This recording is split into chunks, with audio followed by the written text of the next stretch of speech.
یہ مردہ پکا جنت میں جائے گا۔ حدیث کی روشنی میں جس مردے میں یہ علامت ظاہر ہو وہ جہنمی ہے، اور جس میں یہ نشانی ہو وہ پکا جنتی ہوگا۔ وہ علامات یہ ہیں: بسم اللہ الرحمن الرحیم۔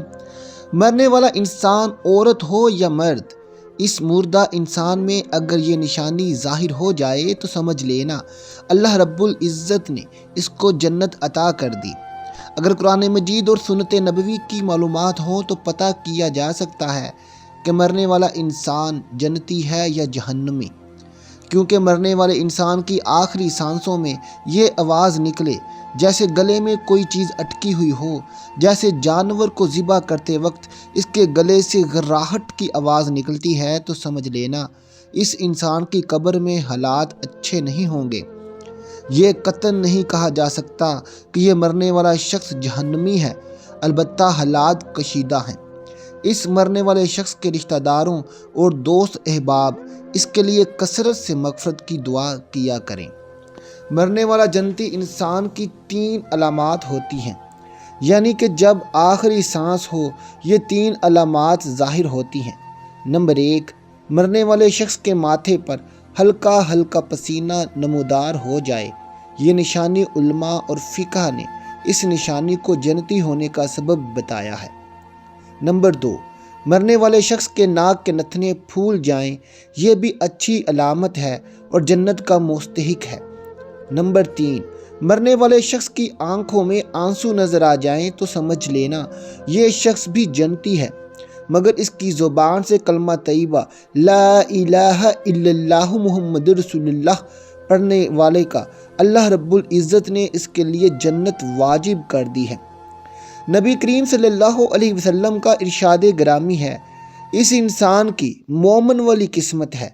مومن والی قسمت میں پیدا ہوتے وقت بھی کلمہ طیبہ کی آواز سنی اور مرتے وقت بھی اس کی زبان سے کلمہ طیبہ جاری ہوا۔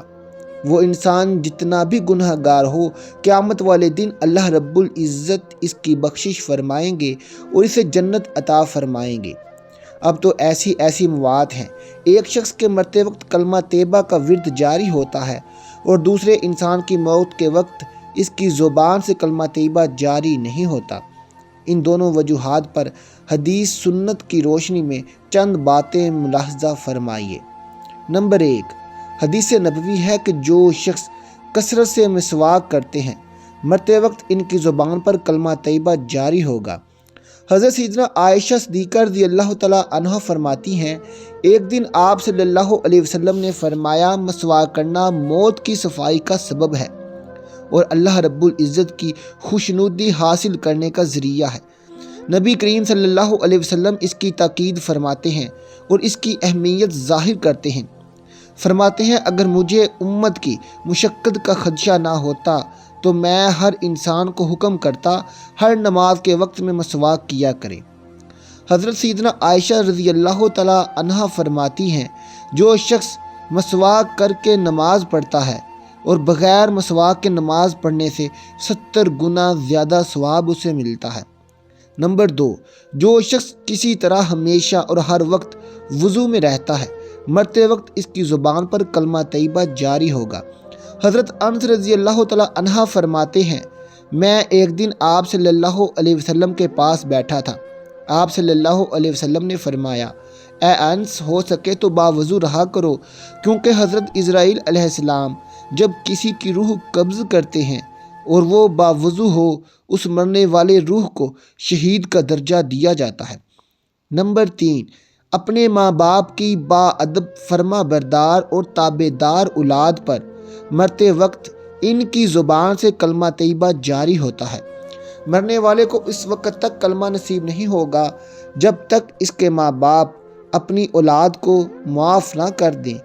نمبر 4، جنابت کی حالت میں مرنے والے لوگوں کی زبان پر کلمہ طیبہ جاری نہیں ہوگا۔ کچھ لوگ حالت جنابت کے بعد غسل کرنے میں سستی سے کام لیتے ہیں۔ اگر موت کا وقت آ جائے تو ان کی زبان پر کلمہ جاری نہیں ہوگا، وہ اس لیے اس وقت انسان ناپاک ہوتا ہے اور ناپاک انسان کلمہ کیسے پڑھ سکتا ہے، واللہ عالم۔ نمبر 5، اذان کے وقت جو لوگ اذان کے وقت بولتے رہتے ہیں اور چپ نہیں کرتے، ڈر ہے کہیں کافر کی موت نہ ہو، اس لیے جب اذان کی آواز آئے تو خاموش رہا کرو اور اپنی آخرت سنوارنے کے لیے اذان کا دل میں جواب دیا کرو۔ اذان کا جواب دینا سنت ہے۔ حضرت انس رضی اللہ تعالیٰ عنہ فرماتے ہیں کہ آپ صلی اللہ علیہ وسلم اذان کے وقت اسلام کے دشمنوں پر بھی حملہ نہ کرتے، اگر اذان ہو رہی ہوتی تو حملہ روک دیا کرتے۔ ایک مرتبہ آپ صلی اللہ علیہ وسلم کی کان مبارک میں اذان کی آواز آئی، اللہ اکبر اللہ اکبر۔ آپ صلی اللہ علیہ وسلم نے فرمایا، کیا یہ مسلمان ہے؟ دوبارہ آواز آئی، اشہد ان لا الہ الا اللہ۔ تو آپ صلی اللہ علیہ وسلم نے فرمایا کہ اذان دینے والا شخص جہنم سے آزاد ہو گیا، یعنی وہ انسان جنت میں جائے گا۔ ایک حدیث مبارکہ صحیح بخاری میں ارشاد گرامی ہے، ناظرین اس وقت تک سکرات عالم میں موت کی سختیوں کو کلمہ طیبہ دور کرتا ہے۔ کلمہ شریف پڑھنے سے خاتمہ بالخیر ہوتا ہے، روح آسانی سے نکل جاتی ہے۔ حضرت علی رضی اللہ تعالیٰ عنہ فرماتے ہیں، حضرت عبداللہ رضی اللہ تعالیٰ عنہ کو فکر مند دیکھ کر کچھ لوگوں نے آپ سے عرض کی، کیا بات ہے؟ تو آپ نے فرمایا، میں نے نبی کریم صلی اللہ علیہ وسلم سے سنا تھا، کوئی بھی انسان موت کے وقت یہ کلمہ پڑھ لے، تکلیف کے بغیر ملک الموت اس کی روح قبض کر لیتا ہے اور مرنے والے کا چہرہ نور سے چمکنے لگتا ہے، مگر مجھے آپ صلی اللہ علیہ وسلم سے پوچھنے کی جرت نہ ہوئی، وہ کلمہ کون سا ہے؟ حضرت عمر رضی اللہ تعالیٰ عنہ نے فرمایا، مجھے اس کلمے کے بارے میں معلوم ہے۔ حضرت عبداللہ نے فرمایا، آپ نے فرمایا، نبی کریم صلی اللہ علیہ وسلم حضرت محمد مصطفیٰ صلی اللہ علیہ وسلم جو کلمہ مبارک اپنے چچا حضرت ابو طالب کو عنایت کیا تھا، لا الہ الا اللہ محمد رسول اللہ۔ حضرت طلحہ رضی اللہ تعالیٰ عنہ نے خوش ہو کر عرض کی، کیا یہی ہے امیر المومنین؟ تو حضرت عمر فاروق رضی اللہ تعالیٰ عنہ نے عرض کی، واللہ یہی ہے۔ آپ نے فرمایا، موت کا وقت مشکل ترین لمحہ ہوتا ہے، اگر تیز تلوار سے 340 بار ضرب لگائی جائے، اس کی تکلیف سے جسم میں روح کی تکلیف زیادہ ہوتی ہے۔ اللہ اکبر۔ مگر موت کے وقت کوئی بھی انسان کلمہ طیبہ لا الہ الا اللہ محمد رسول اللہ پڑھ لے، اس کو کوئی تکلیف نہ ہوگی۔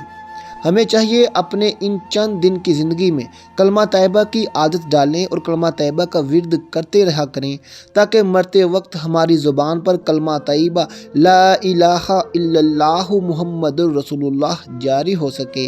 آمین ثم آمین۔ اللہ رب العزت ہم سب کا حامی و ناصر ہو، آمین۔ ناظرین کمنٹ باکس میں اللہ تعالیٰ کے 99 ناموں میں سے ایک نام ضرور ٹائپ کر دیں۔